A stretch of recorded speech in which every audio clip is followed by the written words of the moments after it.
터키의 지금 쿠데타 너무 이상하게 진행이 되고 하고 있습니다.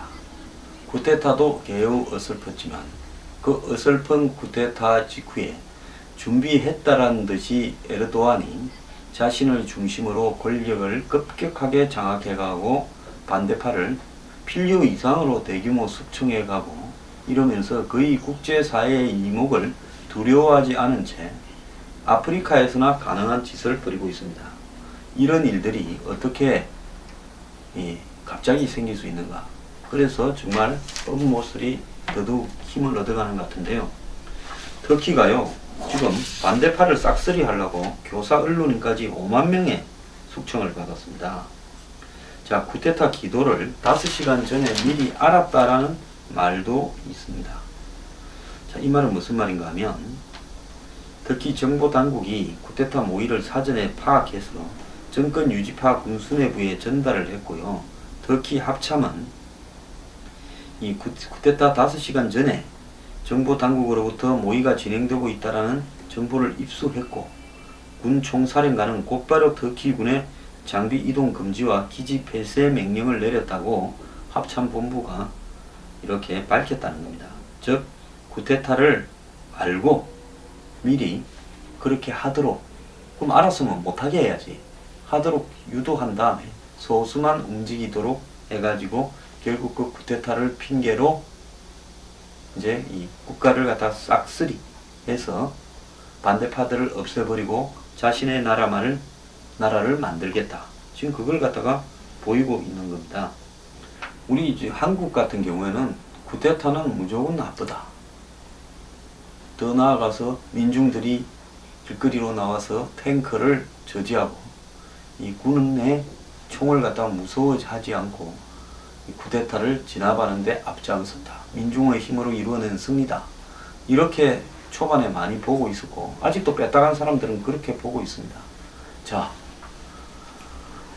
지금 뭡니까? 우리나라에 60, 70년대, 80년대에 그렇게 독재 타도를 갖다가 외치면서 저항을 한 사람들, 그 중에는 일부는 그 자금을 마련한다고 부잣집 담벼락을 넘어서 강도질을 한 사람도 있지 않습니까?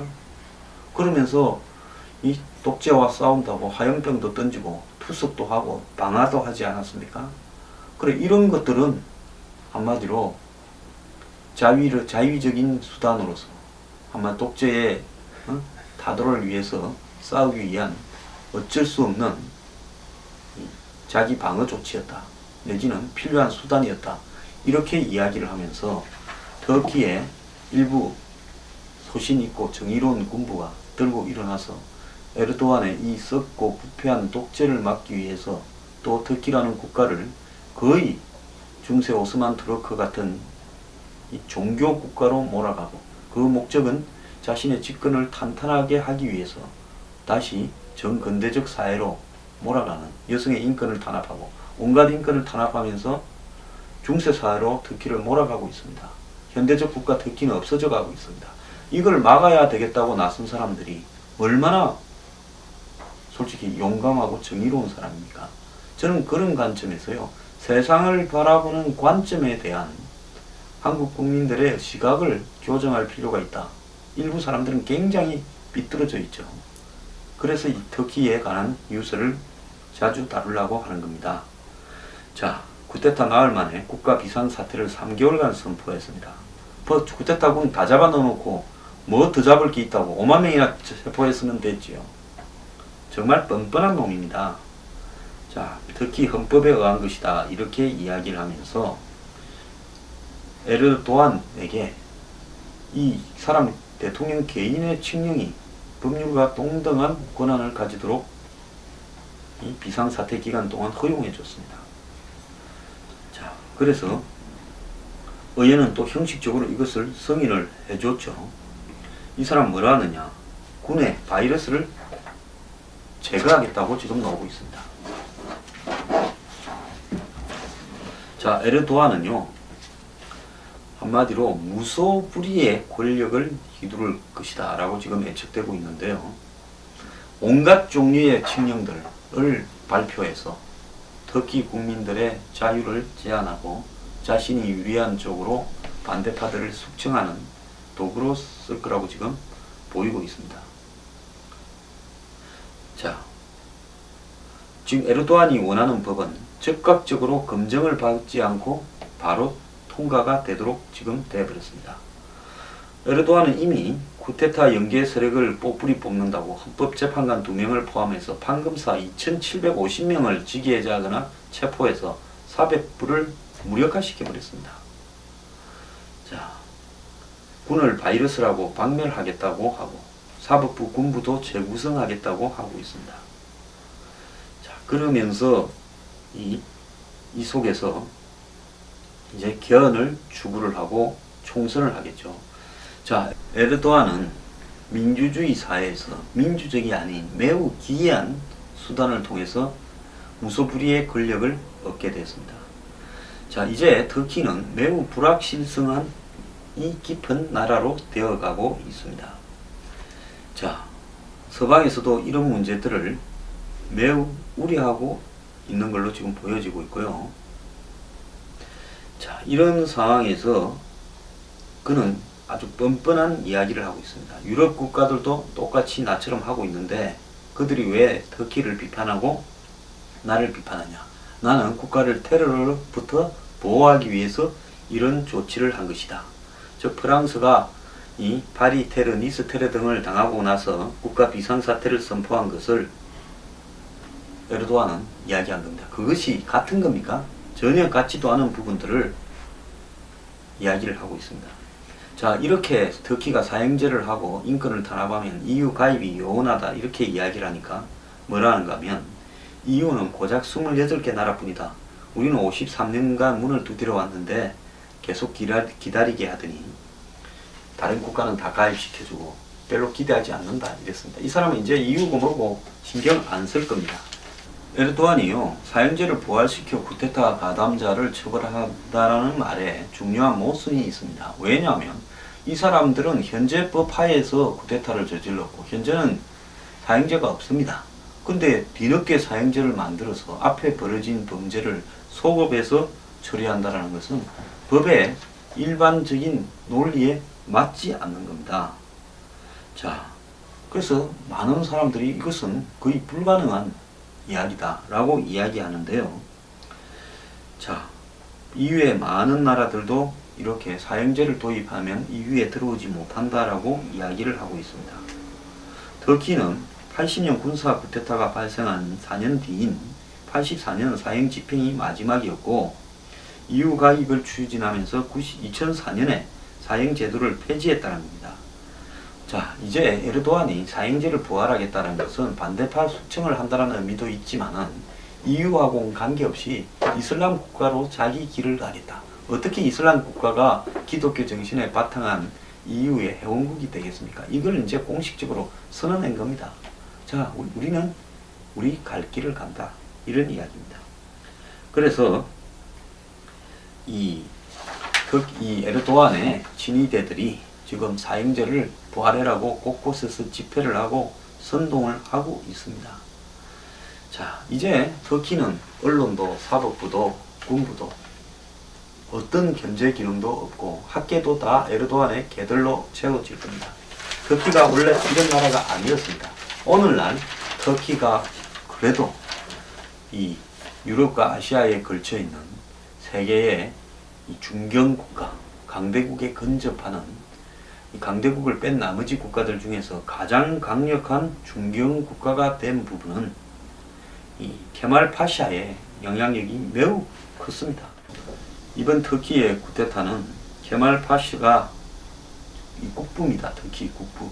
국부가 터키의 방향을 정해놓은 세속주의를 무너져가는 세속주의를 지키기 위해서 군대가 일어났다가 이슬람화를 깨하는 에르도안에게 패배한 겁니다. 자, 터키 가면 세속주의를 라이시테라고 이렇게 외친다는데요.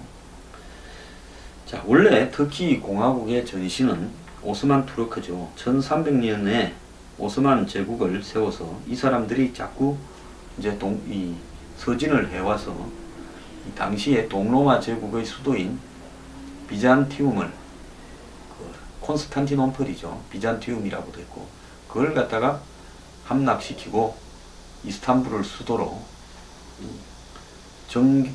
정교가 일치되는 오스만 투르크 제국을 만들었습니다. 이 오스만 제국은 이 술탄이라는 한마디로 종교적 지도자와 정치적 지도자가 합쳐진 정교 일치의 제국이었습니다.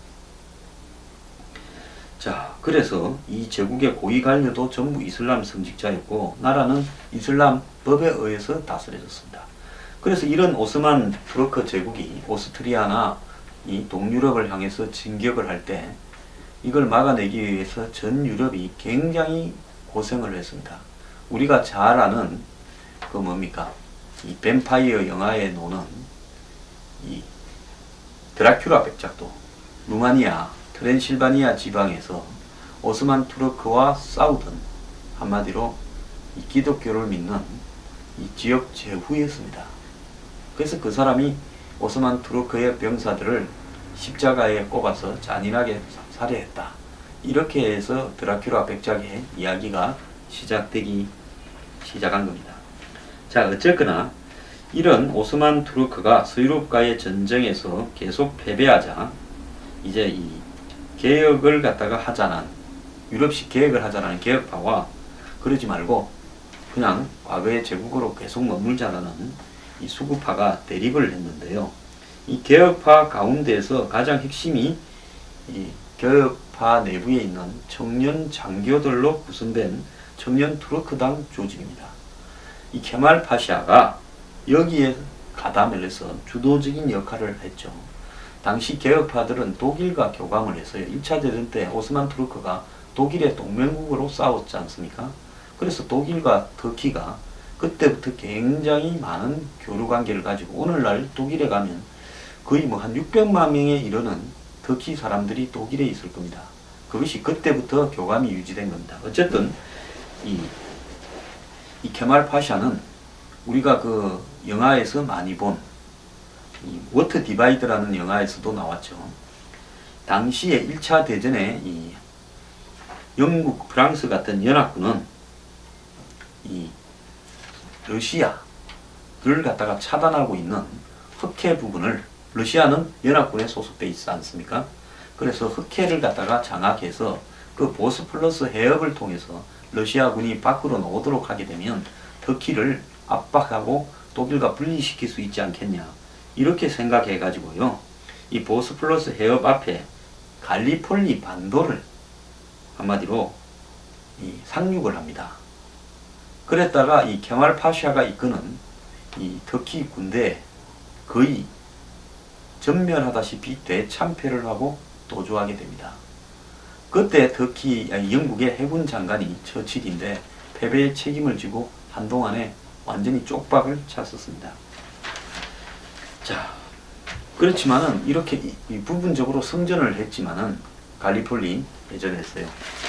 결국은 이 오스만 투르크는 1차 대전 패배 이후에 연합국에 항복을 하게 됐고 또 그렇게 이 나라가 전쟁에 패배하면서 말이 아니게 된 상황에서 오스만 투르크의 철천지 원수가 기독교를 믿는 그리스와 아르메니아였습니다. 식민지로 두고 있었죠. 이제 이 식민지가 해방이 되면서 오히려 터키를 침략을 했습니다. 그때 터키에 아나톨리아 지방 곳곳에 그리스의 특공대가 들어와 점령하고 있었습니다. 이때 이제 이런 터키의 국가를 지키기 위한 한마디로 전쟁을 케말 파샤가 수행을 해서 성공적으로 이 터키의 국가를 이 지배 영역을 수호한 다음에 본인이 오스만 투르크 제국을 해체하고 터키 공화국을 선포했습니다. 이때 뭐 술탄이나 이런 사람들이 반항을 했지만은 국민의 대다수가 케말 파샤를 터키를 지켜낸 수호자라고 이야기하면서 오히려 권력은 케말 파샤에게 넘어갔죠. 그래서 케말 파샤는 터키 민족의 아버지라는 뜻으로 아타투르크라는 칭호를 받았습니다. 이 아타투르크 공항이라고 지금 이스탄불 공항의 이름이 아타투르크 공항이 그때 나온 겁니다. 터키의 조그마한 도시를 가도 전부 다 아타투르크 동상이 있고 웬만한 식당에 가도 이 사람 사진이 다 지금도 걸려 있습니다. 그래서 1922년에 술탄제를 폐지하고 정치와 종교를 분리하는 세속주의, 그리고 알파벳을 이 영어 알파벳 문자를 영어 알파벳 같은 문자를 도입한다고도 하면서 이 국가의 교육 사회 시스템을 전부 바꾸었습니다. 그리고 여성에게도 남성과 똑같은 이 권리를 의무를 인정을 하고 교육을 받도록 해주었습니다. 자, 이 부분을 다시 뒤집겠다고 지금 이 에르도안이 지금 나섰고요. 자, 이런 상황에서 터키는 쿠데타 후에 지금 군부를 대규모 숙청을 하고 있습니다. 이런 숙청이 나중에 터키에 굉장히 이 부메랑으로 돌아갈 건데요. 이렇게 군을 숙청하고 나면 누가 가장 재미를 볼 거냐? 즉, 터키의 약화된 이 국방력은 결국은 이 주변 국가들이 굉장히 수혜자가 될 거다. 그런데 지금 그 수혜자로서 앙숙인, 터키와 앙숙인 시리아에 지금 내전을 겪고 있는 시리아에 알 아사드 대통령이 최고 수혜자가 될 거다. 이렇게 보고 있습니다. 터키는 시리아 내전에 간섭을 하면서 아사드 퇴진을 줄곧 외쳐왔습니다. 그래서 한편으로는 터키가 IS를 지원하는 거 아닌가 이렇게 보기도 했죠. 자, 이제 이 터키가 힘이 쫙 빠져버린 상황에서 알 아사드나 또 이란이 터키를 견제할 수 있는 중동의 명주 노릇을 하게 될 수도 있습니다. 지금 터키는 군부가 국가의 중심을 갖다가 지켜왔고요. 터키의 정치가 좀 이상하게 되면 쿠데타를 한 다음에 바로 잡아서 이 아타투르크의 정신으로 돌아가라 하고는 또 퇴진하고 이런 역할을 해왔습니다. 터키 군부가 집권해서 그렇다고 군부 통치를 한 적도 없습니다. 저는 매우 존경스러운 역할을 해왔다고 보고 있습니다. 근데 이제 이 군부를 전부 썰어버리면 이제 터키에는 에르도안의 쫄병 같은 한마디로 양아치들만 남게 될 것이고, 그런 터키의 군부가 주변 국가와의 어떤 이 싸움들이 곳곳에서 벌어지고 있는데 제대로 수행할 수 있을 것인가 매우 우려됩니다. 또 터키는 지금까지 친EU, 친미 정책을 포기하고 중국하고 러시아에 붙게 될 걸로 보고 있습니다. 터키가 시리아 내전과 관련해서요, 얼마 전에 러시아 전투기를 격추한 적이 있는데 이 러시아 전투기를 격추시켰던 터키의 조종사 2명을 이번 쿠데타에 개입했다고 체포하고 있다고 밝혔습니다. 그걸 또 러시아의 입맛을 들어주려고 희생양으로 삼으려고 하는 모양입니다. 자, 러시아가 터키가 사과할 때까지 그리고 처벌할 때까지 그냥 안 있겠다 했더니만 이번 쿠데타를 계기로 그 2 조종사까지도 얼마나 자랑스러운 조종사입니까? 세계 최강국 러시아의 전투기를 격추시켰는데요. 이것도 희생양으로 쓰겠다는 겁니다. 그러면서 러시아와 지금 급화해를 하자고 제안을 하고 있고요. 푸틴은 에르도안의 쿠데타 저지를 매우 지지한다고 지금 둘이 이야기를 하고 있고 내달 초에 만나서 회담을 하기로 했답니다. 즉 미국에 있는 귤렌을 보내달라 하면 미국이 보내주겠습니까? 자신의 반대의 정신적 지도자요. 그 안 보내줄 줄 알고 보내달라 하면서 미국하고는 툭 치고 EU하고는 너네들이 왜 우리 내정 간섭하냐, 사형제 같은 소리 하지 마라, 폐지하지 마라 그러면서 지금 러시아의 손을 흔들고 있는 겁니다. 자, 터키는요 에르도안 때문에 국가가 30-40년은 후퇴하게 될 것이고 거의 강대국으로 성장하던 터키의 국력은 한마디로 추락하게 될 것이며 주변국의 제재에 시달리게 될 것이고 이제는 아마 우리가 아프리카나 중동에서 보던 그런 독재 국가 중에 하나로 전락하게 될 거고 터키 여성들은 전부 이제 히잡을 쓰게 될 거고 사회활동도 제한을 받으면서 이란보다 더한 나라로 고립되어 갈 겁니다. 자, 이 모든 것이 에르도안이라는 개인 하나 때문에 발생한 건데요. 이래도 터키의 군부 쿠데타가 잘못된 일입니까? 세계적인 어떤 현상을 볼 때요, 항상 역사와 그 나라의 환경 등을 바라보면서 객관적으로 해석하려고 해야지 항상 뭡니까? 쿠데타는 나쁘다. 그리고 민중이 거리에서 탱크를 저지시켰다. 이런 선동에 휩쓸리는 관점을 가지고 있으면 매우 세계사적 흐름을 놓치게 됩니다. 지금 한국의 사드 배치와 관련된 부분도 마찬가지입니다.